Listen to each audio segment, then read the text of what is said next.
СДС преку подружницата наречена СЈО има за цел да води монтирана и политички инспирирана хајка против функционери на ВМРО ДПМН, за да може да ја спроведува својата антидржавна и деструктивна агенда.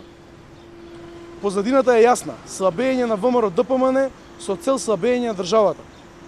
Затоа се водат тенденциозни случаи кои не се базирани на правни аргументи, туку на политички конструкции. Случајот со обвинението за наводни шамари е типичен пример за таква политичка конструкција која е нарачана од партиските кујни на СДС.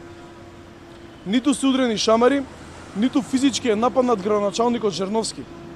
Целиот случај се заснува врз протести на здружение кое беше против стопирање на изградба на црква во центар, а целокупната штета се два скршени прозори кои како резултат на револтот, кои се јавија како резултат на револтот на граѓаните.